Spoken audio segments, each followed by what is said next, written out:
नमस्कार, मैं डॉक्टर आशाराम भार्गव। आज हम उषा प्रेमवदा की कहानी वापसी की तात्विक समीक्षा करेंगे। इस भाग 1 में हम इस कहानी के कथानक, विषय वस्तु और विशेषताओं की चर्चा करेंगे। भाग 2 में हम इस कहानी के पात्र, संवाद, भाषा, देशकाल और उद्देश्य की चर्चा करेंगे। उषा प्रेमवदा हिंदी की जानी मानी लेखिका हैं। इन्होंने कहानी और उपन्यास साहित्य की रचना की। इनके प्रमुख कहानी संग्रहों में वनवास, कितना बड़ा झूठ, शून्य, जिंदगी और गुलाब के फूल, एक कोई दूसरा आदि हैं। वहीं इनके महत्वपूर्ण उपन्यासों में 55 खंबे, लाल दीवारें, रुकोगी नहीं राधिका, शेष यात्रा, अंतर्वंशी, भया कबीर उदास और नदी आदि हैं। जहाँ तक इस कहानी के कथानक और विषय वस्तु का प्रश्न है, इस कहानी में गजाधर बाबू मुख्य पात्र हैं, जो रेलवे के कर्मचारी रह चुके हैं। उन्होंने 35 वर्ष रेलवे में अपनी सेवाएं दी है और अधिकांश समय वे घर से दूर अकेले ही रहे हैं। अब सेवानिवृत्ति के बाद वे अपने घर जा रहे हैं और उन्हें घर जाने की खुशी है। जब रेलवे क्वार्टर में रहते थे तो गणेशी नाम का व्यक्ति उनकी सेवा करता था। वह गणेशी उनको समय पर चाय ला के देता था और जिस समय गजाधर बाबू विदा हो रहे हैं उस समय गणेशी को दुख होता है उनके जाने का। गजाधर बाबू दुनिया की नज़र में सफल व्यक्ति हैं। इनके 2 बेटे और 2 बेटियां हैं, जिसमें से बड़े बेटे अमर और बड़ी बेटी कांति की इन्होंने शादी कर दी है और 2 बच्चे जिसमें नरेंद्र और बसंती बड़ी कक्षाओं में पढ़ रहे हैं। गजाधर बाबू की याद आता है कि जब बच्चे उनके साथ थे तो हंसते खेलते उनका दिन बीतता था और रेलवे क्वार्टर्स में परिवार के बिना उन्होंने सूनेपन में ज़िंदगी व्यतीत की है। सेवानिवृत्ति के बाद विदा होते समय गजाधर बाबू को अपनी पत्नी की याद आती है। उनको गर्म रोटियां सेकती अपनी पत्नी याद आती है और वे घर की तरफ विदा हो रहे हैं। उन्हें खुशी है। गजाधर बाबू इतने वर्ष बाद परिवार के बीच में पहुंचते हैं और जब वो पहुंचते हैं, इतवार का दिन है, परिवार ने साथ नाश्ता किया है, बच्चे और बहू हंसी मजाक में व्यस्त हैं। गजाधर बाबू के आते ही सब चुप हो जाते हैं।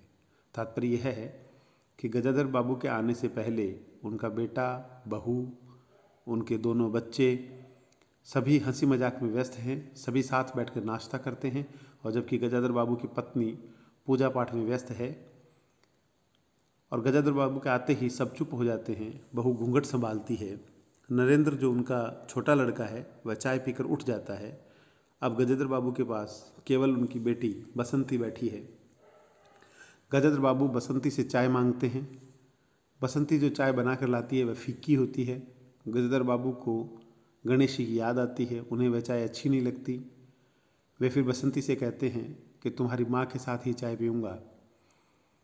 बसंती की माँ जो गजाधर बाबू की पत्नी है वह पूजा पाठ में व्यस्त है। वह जब पूजा करके आती है तब पूछती है कि आप अकेले क्यों बैठे हैं, सब कहाँ गए। गजाधर बाबू को उस समय बुरा नहीं लगता और वह कहते हैं बच्चे हैं, अपने अपने काम में व्यस्त हैं। गजाधर बाबू की पत्नी रसोई के जूठे बर्तन देखकर बोलती है, इस घर में धर्म कर्म कुछ भी नहीं है। गजाधर बाबू चाय नाश्ते का इंतजार करते हैं और उस चाय नाश्ते का इंतजार करते समय उसे गणेशी की याद आती है। गणेशी जो रेलवे क्वार्टर में उनकी सेवा करता था, रोज़ सुबह पैसेंजर ट्रेन आने से पहले गरम गरम पूरियाँ, जलेबियाँ और चाय लाकर रख देता और बढ़िया चाय पिलाता था और कभी लेट नहीं होता था। गजाधर बाबू यहाँ अपनी सेवा काल में गणेशी के साथ के समय को याद करते हैं और वर्तमान समय से उसकी तुलना करते हुए प्रतीत होते हैं। गजाधर बाबू की पत्नी कहती है कि सारा दिन निकल जाता है, कोई काम में हाथ नहीं बटाता, बहू बेटी कोई कोई नहीं हाथ बंटाता। उनको लगता है गजेंद्र बाबू की पत्नी को कि इस घर में उनकी मदद करने वाला कोई नहीं है। गजेंद्र बाबू ने बसंती को बुलाकर कहा, शाम का खाना तुम बनाना और सुबह तुम्हारी भाभी बनाएगी। यहाँ गजेंद्र बाबू परिवार पर नियंत्रण करना चाहते हैं। वे अपनी पत्नी जो कि बुज़ुर्ग हो चुकी है उसको रसोई से मुक्त कर अपनी बेटी और बहू को खाना बनाने की जिम्मेदारी सौंपते हैं। बसंती कहती है पढ़ना होता है। तब गजेंद्र बाबू कहते हैं कि सुबह पढ़ लिया करो, तुम्हारी माँ बूढ़ी हुई, अब उनमें शक्ति नहीं। बसंती के जाने के बाद माँ कहती है, इसे पड़ोसन शीला से ही फुर्सत नहीं, इस घर में बड़े बड़े लड़के हैं, मुझे इसका उस घर में घुसे रहना पसंद नहीं, मना करूं तो सुनती नहीं। यहाँ बसंती की माँ अपनी बेबसी प्रकट करती है कि बेटी उनकी सुनती नहीं है और पड़ोस के घर में अपनी सहेली के पास जाती रहती है, मना करती हूँ तो मानती नहीं है। वहीं दूसरी तरफ गजेंद्र बाबू की पत्नी अपनी बहू से भी अप्रसन्न है। घर में गजेंद्र बाबू के लिए कोई स्थान नहीं है। वे घर में मेहमान की तरह अस्थायी प्रबंध कर दिया जाता है उनके लिए। बैठक में कुर्सियों को दीवार से सटाकर पतली सी चारपाई लगा दी गई जिसके ऊपर गजेंद्र बाबू को जगह दी गई।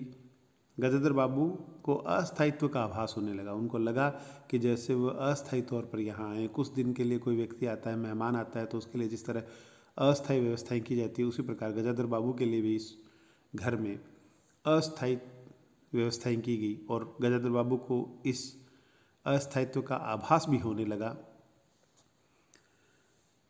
इस घर में 3 कमरे हैं जिसमें से गजेंद्र बाबू की पत्नी के छोटे कमरे में, जिसे स्टोर कहा जा सकता है, उसमें मर्तबान, दाल चावल के डिब्बे, रजाई बिस्तरों के ढेर आदि हैं और उनके बीच में ही एक छोटी सी खाट लगाई हुई है जिस पे गजेंद्र बाबू की पत्नी सोती हैं। दूसरा कमरा गजेंद्र बाबू के बेटे और बहू के पास है और तीसरा कमरा बैठक है जिसमें बहू के पीहर से आया बैंत का 3 कुर्सियों का सेट है। इसी तीसरे कमरे अर्थात बैठक में बहू के पीहर से जहाँ बैंत की 3 कुर्सियाँ हैं उनको किनारे करके ही गजेंद्र बाबू की चारपाई लगा दी जाती है। गजेंद्र बाबू ने अपनी पत्नी से कहा कि अब हाथ में पैसा कम रहेगा, कुछ खर्चा कम करना चाहिए। पत्नी ने कहा, सब खर्चा तो वाजिब है, न मैंने मन का पहना न कभी ओढ़ा। यहाँ गजेंद्र बाबू को की पत्नी से घर की हैसियत छिपी नहीं थी, फिर भी वे शिकायत करती है जैसे सारी परेशानियों के जिम्मेदार वे ही हों।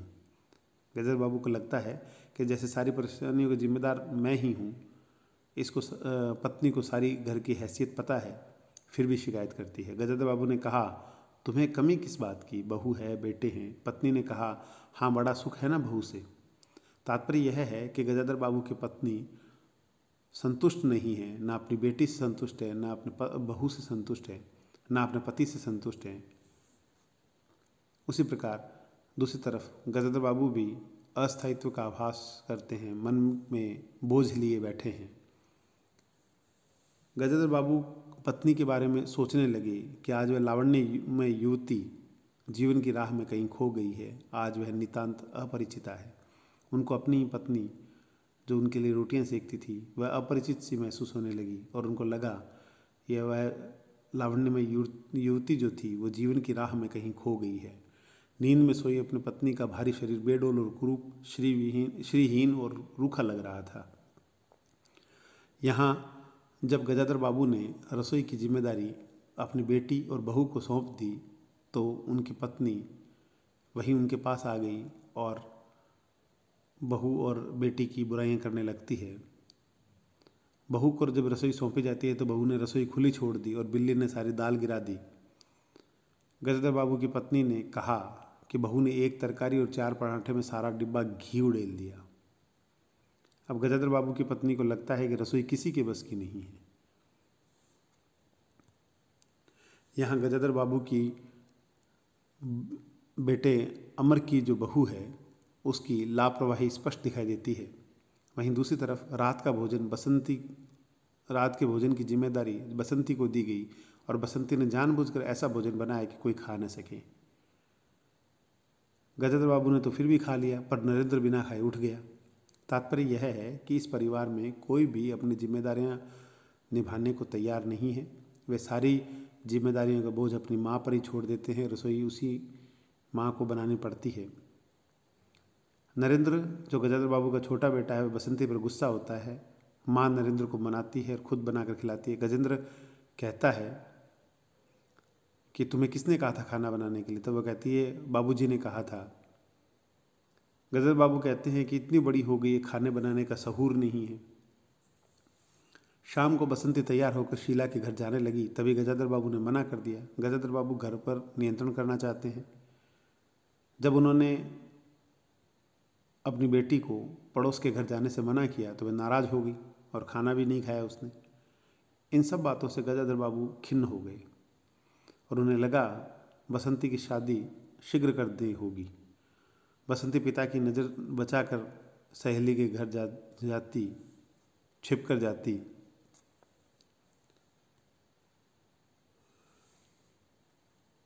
यहाँ बसंती ने अपने पिता के प्रति असंतोष को जाहिर किया, नरेंद्र ने जाहिर किया, गजेंद्र बाबू की पत्नी ने जाहिर किया। अमर जो उनका बेटा है वह भी अपने असंतोष को जाहिर करता है। गजेंद्र बाबू की पत्नी ने कहा कि अमर अलग होने की बात कह रहा है। कारण ये था कि गजेंद्र बाबू बैठक में रहते हैं और हर बात में टोकते हैं। गजेंद्र बाबू जो अमर के पिता हैं, उनका बैठक में रहना अमर को इसलिए खटक रहा था क्योंकि जब तक गजेंद्र बाबू नहीं आए थे तब तक घर में अमर के दोस्तों का जमावड़ा रहता था। उनके लिए नाश्ते बनते थे और अमर की बहू को भी यह पसंद नहीं था कि उनके पीहर से आए हुए सामान को किनारे कर दिया जाए। तो गजेंद्र बाबू ने पूछा अपनी पत्नी से, क्या पहले भी अलग होने की कहता था? तो पत्नी ने बताया कि नहीं, पहले कभी नहीं अलग होने को कहा। इस बात से गजेंद्र बाबू को स्पष्ट हो गया कि कहीं न कहीं उनके बेटे अमर के मन में गजेंद्र बाबू को लेकर ही असंतोष है। पहले अमर घर का मालिक बना रहता, बैठक में उसके दोस्तों का जमावड़ा लगा रहता था। दूसरे दिन बैठक से गजेंद्र बाबू की चारपाई हट गई। गजेंद्र बाबू की पत्नी वापस रसोई संभालने लगी और चारपाई उसी छोटे स्टोर में कपड़ों, बर्तन, बिस्तरों के बीच लग गई। कहने का तात्पर्य यह है कि वापस घर अपनी यथास्थिति में लौट आया। गजेंद्र बाबू की चारपाई हटाकर बैठक से और जहां उनकी पत्नी जिस स्टोर रूम में रहती थी वहीं उनकी चारपाई को डाल दिया गया और वहीं कपड़ों और बर्तनों के बीच में वो गजेंद्र बाबू की चारपाई भी लगा दी गई। गजेंद्र बाबू को अपना खुला और बड़ा क्वार्टर याद आया। उन्हें लगा कि ज़िंदगी से ठगे गए। जिस उम्मीद से, जिस आकांक्षा से, जिस खुशी की भावना से लेकर वे वहाँ आए थे वह सारी तिरोहित हो गई। उन्हें लगा वे ज़िंदगी से ठगे गए। उन्होंने सोचा कि अब वे किसी बात में दखल नहीं देंगे, घर में किसी को कुछ नहीं कहेंगे और वो चुप रहने लगी। उन्होंने बसंती को नहीं टोका और बिना पूछे नरेंद्र को रुपए दे दिए। तात्पर्य यह है कि नरेंद्र ने उनसे रुपए मांगे, उन्होंने यह भी नहीं पूछा कि किस लिए चाहिए। बिना पूछे नरेंद्र को रुपए भी दे दिए। गजेंद्र बाबू की पत्नी ने गजेंद्र बाबू के इस परिवर्तन पर ध्यान नहीं दिया। उनको पता था उनमें परिवर्तन है, चुप रहने लगे, लेकिन उसने ध्यान नहीं दिया। गजेंद्र बाबू मन ही मन भार ढो रहे थे। पत्नी बार बार कह उठती थी कि आप बीच में मत पड़ा कीजिए। गजेंद्र बाबू को लगा कि वे पत्नी और बच्चों के लिए धन उपार्जन के साधन मात्र थे।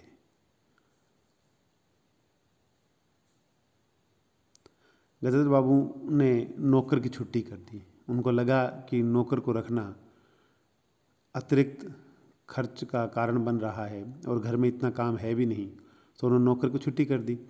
तो अमर ने पूछा तो अमर की पत्नी ने कहा कि बाबूजी ने छुट्टी कर दी, लेकिन अमर की पत्नी का टोन जो था, कहने का ढंग था, जो बाबूजी को बड़ा बुरा लगा और यह बात बाबूजी को खटक गई।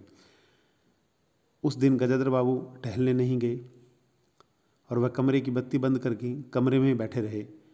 उनके बेटे अमर को, नरेंद्र को और बेटी बसंती को और इन सब की माँ को यह ज्ञात नहीं था कि वह घर में ही हैं और बत्ती बंद किए बैठे हैं।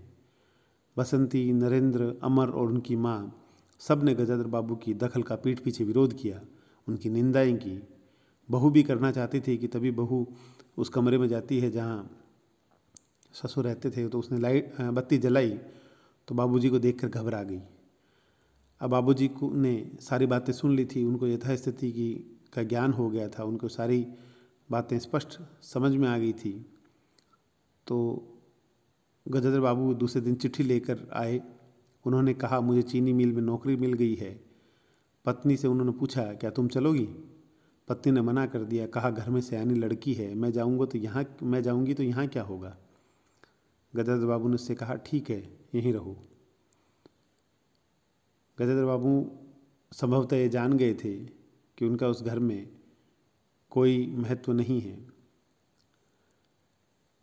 जैसे ही वो वहाँ चीनी मिल में नौकरी करने के लिए जाने की बात करते हैं तो नरेंद्र ने तत्परता से उनका बिस्तर बांधा और रिक्शा बुलाया। गजेंद्र बाबू के जाने के बाद सब कुछ सामान्य हो गया, वैसे ही चलने लगा जैसे पहले चल रहा था। बहू ने अमर से कहा, सिनेमा देखने चलिएगा ना? तो बसंती ने कहा, मैं भी जाऊंगी। इस प्रकार तात्पर्य यह है कि उनको उनके पिता के जाने से कोई दुख या मलाल नहीं था। माँ ने स्टोर से गजेंद्र बाबू की चारपाई निकलवा दी और वापस घर अपनी उसी स्थिति में आ गया जिस स्थिति में चल रहा था। इस प्रकार इस कहानी का कथानक संक्षिप्त है, रोचक है, आधुनिक है। आधुनिक जिसमें पीढ़ियों का द्वंद्व, पीढ़ियों का संघर्ष स्पष्ट दिखाई देता है। ये मनोवैज्ञानिक है जिसमें एक आदमी के सपनों को टूटने, जिंदगी से द्वारा ठगे जाने और अस्थायित्व के बोध का चित्रण किया गया है। इस कहानी में सेवानिवृत्ति के बाद उम्मीदें लेकर परिवार में आने और उम्मीद टूटने पर वापसी की कथा है ये। जहाँ तक इस कहानी की विशेषताओं की बात है, इस कहानी में विघटित संयुक्त परिवार की व्यथा चित्रित की गई है। एक ऐसा संयुक्त परिवार जो टूट रहा है। इस कहानी में पीढ़ीगत सोच और संघर्ष का चित्रण किया गया है। पीढ़ीगत सोच जिसमें गजेंद्र बाबू की सोच यह है कि अब सेवानिवृत्ति के बाद उनकी संतान उनकी सेवा करेगी, और जबकि नरेंद्र और अमर जो उनके बेटे हैं, बेटी बसंती है, उनको अपने पिता की सोच पुरानी लगती है। उनको लगता है कि वो बूढ़े हो गए हैं, बूढ़े हो गए तो चुपचाप बैठे क्यों नहीं रहते। इस कहानी में नवीन पीढ़ी की हृदयहीनता का चित्रण किया गया है, जो एक पिता को जो ताउम्र उनके लिए कमाते रहे, उनके लिए बैठक में एक चारपाई भी उनको उचित नहीं लगती। नई पीढ़ी से सामंजस्य स्थापित नहीं। इस कहानी में दिखाया गया है कि नई पीढ़ी और पुरानी पीढ़ी में आपस में सामंजस्य स्थापित नहीं हो रहा है और आवरण युक्त रिश्तों का चित्रण किया गया है। रिश्ते आजकल बनावटी हो गए हैं। दूर रहने पर सभी आनंद, खुशी और चिंता करते हैं एक दूसरे की। जो पास होते हैं तो वही एक दूसरे से चिढ़ते हैं, एक दूसरे से नफरत करने तक लग जाते हैं। इस कहानी में यह भी दिखाया गया है कि धन उपार्जन तक सम्मान। जब तक गजेंद्र बाबू धन कमाते रहे तब तक उनका सम्मान होता रहा, और जैसे ही वे रिटायरमेंट के बाद अपने घर वापस लौटते हैं उनके सम्मान में कमी आती है। उनको अस्थायित्व का बोध कराया जाता है, उनको दखल अंदाजी न करने की सलाह दी जाती है। इस कहानी में आदर्श बनाम वास्तविकता का चित्रण किया गया है।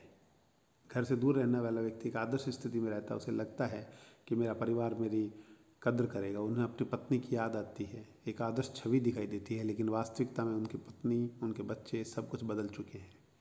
रेलवे से सेवानिवृत्त व्यक्ति की एक कथा है ये। इसमें अकेलापन और अस्थायित्व बोध का चित्रण किया गया है। मेहमान की तरह अपने ही घर में, जिस घर को उन्होंने जोड़ा बनाया, उस घर में उनको यह अस्थायित्व का बोध होता है। उन्हें लगता है वे जिंदगी से ठगे गए। और आधुनिक मनोविज्ञान का चित्रण किया गया है इस कहानी में। आधुनिक मनोविज्ञान जहाँ व्यक्ति के समय अनुसार मानसिकताओं परिवर्तन का चित्रण है। जब वो चले जाते हैं तो उनके बेटे और बहू पर कोई असर नहीं होता और वो सिनेमा जाने की बात करते हैं। एक बेटा उनका सामान जल्दी बांधता है, रिक्शा जल्दी बुलाता ताकि वो चले जाएं। बेटी भी प्रसन्न है, सिनेमा जाने की तैयारी कर रही है।